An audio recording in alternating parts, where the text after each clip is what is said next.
June Abinis from Cebu, vlogger, influencer with his fellow. Kanina, nagsalita ko, but it's different kung makikita mo yung mga kasamahan mo na nakaras. Ang pagsasalita ng katotohanan sa panahon ngayon, para sa mga kriminal, natatakot sila. Kaya nga, ang sarap pakinggan ang ganda tingnan na andito tayo mga vlogger na nagga-graduate, that vloggers are not just inside fighting in online or inside the safe of their own. We were being harassed, we were being raided, we were being sued, we were being intimidated, pero hindi po kami umatras. At ngayon, nag-graduate na tayo, mas marami tayo ngayon na hindi lang nagbablog. Andito tayo sa lansangan, andito tayo sa mismong harap ng Camp Aguinaldo, ang mismong pinakamalaking kampo ng mga sundalo natin na ginagamit ng gobyerno natin para tayo takutin. Sa harapan natin ang Camp Crane, sa likuran dito Camp Aguinaldo. Ang pulis at sundalo, sila po ang magpoprotekta ayon sa ating konstitusyon. Ang nasa konstitusyon, ang gumawa nun, tayo pong mga Pilipino. Hindi mga kongresista, hindi senador ang gumawa ng konstitusyon, kundi tayong mga Pilipino. Kung maalala pa natin, ang 1986 o 1987 Constitution was a result of a revolutionary government dahil pinasipa na po ang isa sa pinakakurakot na Marcos Sr. dahil pinagsamantalahan sa loob ng 2 dekada ang mga Pilipino. Subalit, nangyari na, nabodol na tayo. Iba na ang teknolohiya ngayon. Meron na tayong mga cellphone, pwede na tayong mag-usap anytime, anywhere in the world. Bakit di natin kayang magtipon-tipon? Bakit di natin kayang magkaisa kung meron tayong technology? Nagawa na po nating sipain ang ama na kawatan na Ferdinand Marcos. Bakit ngayon meron na tayong teknolohiya, meron pa tayong overwhelming support ng mga OFW? Bakit di natin kaya? Bakit ngayon meron na tayong mga retired generals, colonels, captains, lieutenants, men in uniform, and even our active policemen and military men already hinted they will side with the people because the evidence of theft, the evidence of criminality is overwhelming. Bumaba na sa pwesto si Tambaloslos. Kumbaga, nakakita ka ng magnanakaw, naghakot ng pera. Anong gagawin natin? Titingnan lang natin. It is the signal, it is the hint that they are guilty. Tumakbo na si Saldico, bumaba na si Martin Romualdez, nagsalita na ang mga retired military, nag-hint na ang mga police, active police officers, active military men that they will side with the people. Ano ang inantay natin? Kunting push na lang. Ipakita natin na ang mga Pilipino nagkaisa at galit na galit sa mga kriminal at magnanakaw na nasa Malacanang, nasa Itzoar at nasa Senate. Kaya ang sigaw natin, Marcos Romualdez kawatan! Marcos Romualdez kawatan! Marcos Romualdez kawatan! Bumaba ka, Marcos! Mag-resign ka! Dahil nagkaisa na kami, we are just tip of the iceberg.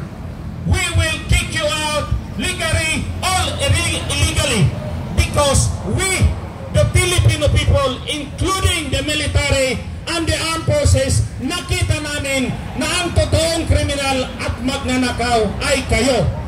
Huwag na tayong matakot sa legality. Alam na natin sino ang pananakaw at galit na ang buong bayan. If the will of the people will be followed, hindi na sila tatagal na ang araw dyan. Abanti tayo, sisipain natin ang Marcos Romualdez na kawatan. Marcos Romualdez kawatan! Marcos Romualdez kawatan! Sila po ang kalaban ng mga Pilipino. Mga mahal naming pulis, mga mahal naming sundalo, sila dapat ang ating parusahan. Maraming salamat.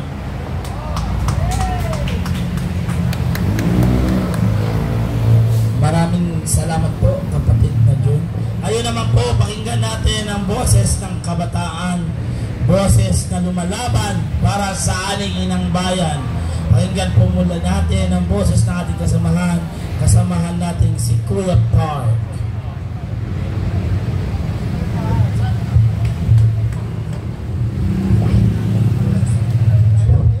Good evening, magandang gabi sa ating lahat mga Pilipino.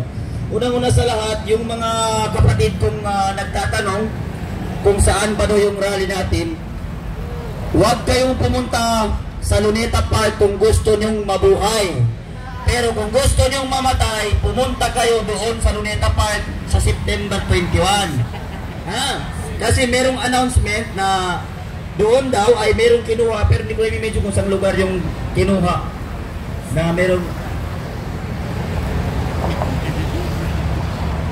tapos meron silang inassign doon na binayaran tig 500 per person. Nakita ko lang sa GC kasi nakasali ako sa mga ibang GC ng ano eh.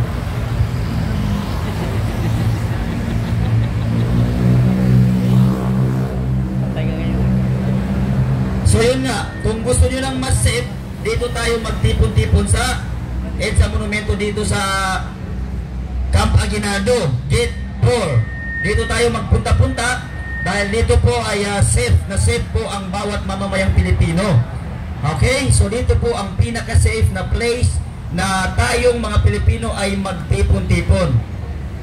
Dito. Okay?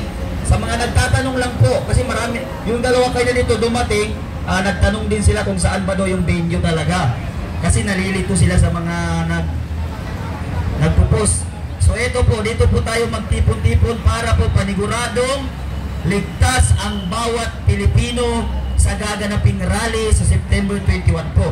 Huwag na po kayong sumama dahil kung ang pinaglalaban naman po natin ay korupsyon, bakit pa po kailangan natin magkawatak-watak? Di ba?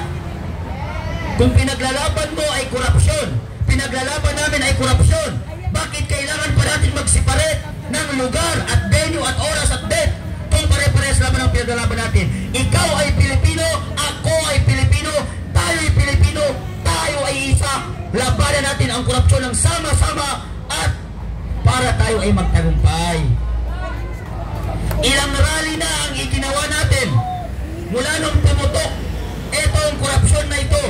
Ilang grupo na ang nagrally, pero meron ba sa kanila ang nanalo? Wala, dahil watak-watak ang sambayan ng Pilipino. Pero pag tayong mga Pilipino ay mayroong pagkiisa at tayo magsama-sama, mas mapapadali nating solusunan, aksyonan ang nangyayaring korupsyon sa ating bansa. Yun lamang po mga kaibigan, sa mga kapwa ko kabataan, estudyante na nagnanais makisama at makilahok sa rallying ito sa September 21, paniguraduhin po natin ang masasamaan nating grupo ay yung may disiplina, hindi yung nag-aasik ng lagim upang labanan ang pulisan. Tayo ay magkakaisa tayo sa labang ito mga kababayan. Paniguraduhin po natin, dito na po tayo magtipon-tipon sa September 21, dito po mismo sa Camp Aguinaldo, dito sa EDSA Monumento, sapagkat nandito ang mga kapulisan at mga kasundaluan para tayo ay protektahan at panatiliin ang kagandahan ng ating sitwasyon dito sa Camp Aguinaldo. Thank you very much. Okay, maraming salamat po, Kuya Park. So ngayon po, sana po pakinggan po ng ating mahal na General Browner ang ating panawagan na sana po ay boses naman ng mamayan ang pakinggan. Taong bayan naman po sana ang kanyang unahin. taong bayan naman po sana ang ating isipin.